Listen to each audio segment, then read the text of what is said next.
Yes, Kenya. Tamu sana, yes, tamu sana. They just concluded UDA nominations have got some premium casualties. And Jane Kihara, Naivasha Member of Parliament, is one such casualty. And I'm saying premium casualty because Jane Kihara has been a very close William Ruto ally, and she has also been very loud in the recent days. So I term that as a premium casualty. So in this video, I want us to have a look at Jane Kihara speaking about 5 months ago.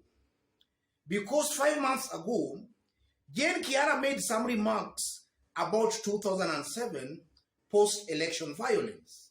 And then also she talked about the issue of rent. So in this video, I want us to have a look at those remarks by Jane Kihara, after which we are going to dissect them to see whether those remarks might have contributed to her dismal performance during UDA party nominations. Because, you know, Jane Kihara has just lost UDA party ticket to one of the competitors. They were battling it out for the UDA parliamentary ticket for Naivasha. Yes. Have a look at this. Yes. That's Jane Kihara speaking about 5 months ago. And from those sentiments by Jane Kihara, it's almost clear and very certain Jane Kihara is lying to Kenyans. And Jane Kihara is actually lying to incite laws against the Kikuyu community. That is the brand of politics all along they were playing on the mountain before the handshake between Uhuru Kenyatta and Raila Amolo Odinga. In those years before the handshake, you just had to attack, to abuse, or to mention Raila Odinga or the Luo community in bad light, and there you are, you could just be elected. But upon Uhuru Kenyatta and Raila Amolo Odinga shaking hands, or rather having the handshake, those kind of stereotyping and those kinds of anti-Raila sentiments on the mountain and anti-Luo sentiments on the mountain seems to be dying out.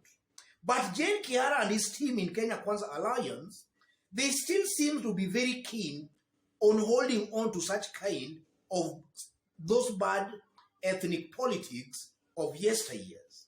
So I believe that she has been rejected most likely because she might have performed very dismally.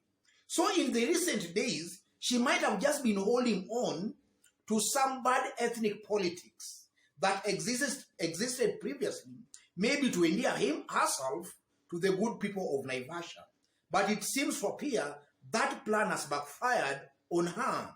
Residents have just rejected her because that Raila phobia or Luo phobia on the mountain might be dying out.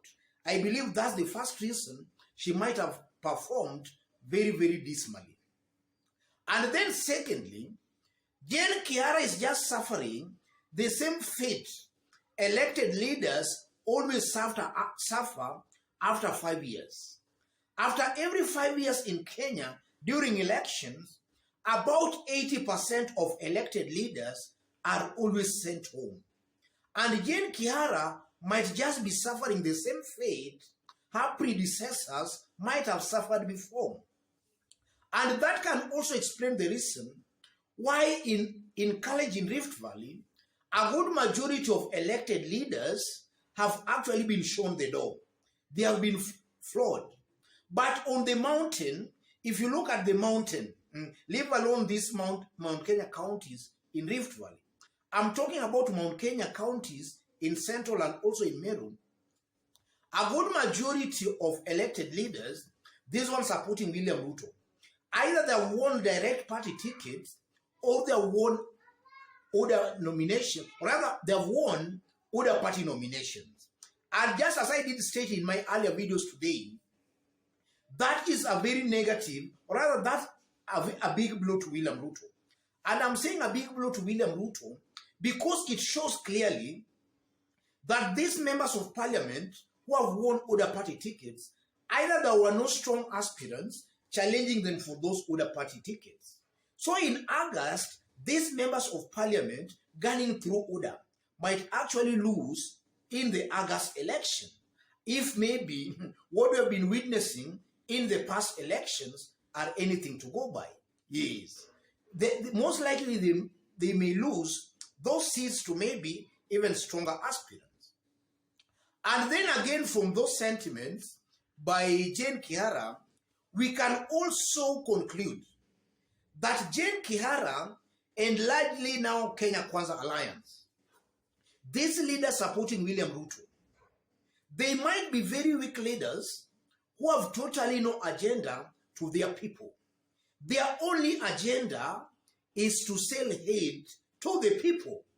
Because that's largely what has been happening there before. So I'm seeing a situation where these leaders supporting William Ruto, they might be very weak leaders who are just riding on hate, the Kenya Kwanza brand of politics.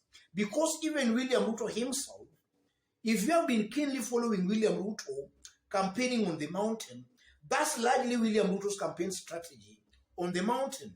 William Ruto has been exploiting the ethnic division that has always existed between the Luo and the Kikuyu community.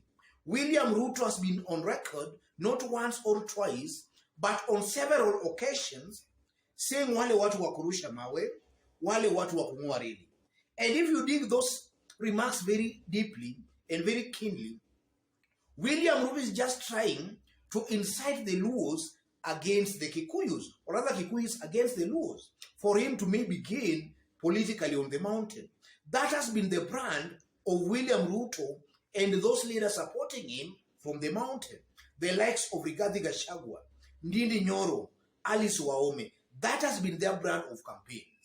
So I won't be wrong to actually conclude that leaders in Kenya Kwanza, led by William Ruto and that team, they largely lack any agenda or anything substantial they can sell to the people apart from selling hate.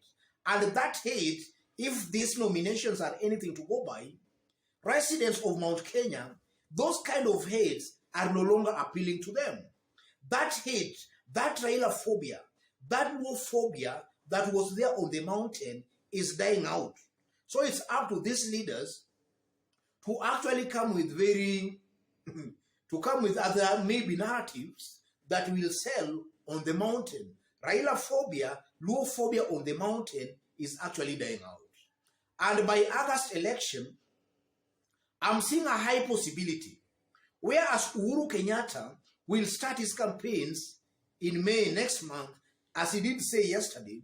You know, yesterday Uhuru was in Murang'a County, and he stated clearly that when now campaigns will start officially, he will hit the ground campaigning for Raila Amolo Odinga. So Uhuru was just confirming that he's just waiting for the official campaign period to start so that he can go to the people to actually start campaigning for his candidate, Raila Amolo Odinga. I'm seeing a possibility where when Uhuru Kenyatta will start those campaigns, the Raila phobia will even be weakened further and further as August approaches. So these leaders who are all along were not performing. They were not delivering to their people, but just propagating hate. I'm seeing their days being numbered on the mountain. And I won't be wrong to state here that a good majority of them will actually be sent home come August election. Yes. And before I conclude, ladies and gentlemen, let me remind you that in case you've bumped here for the very first time, and so far you have not yet subscribed, kindly subscribe, give this video a like. Give it a like, please. And to our fans, our subscribers here, I'm very much humbled for the kind of support you are giving me here. God bless you. God bless Kenya. Tamu sana, yes.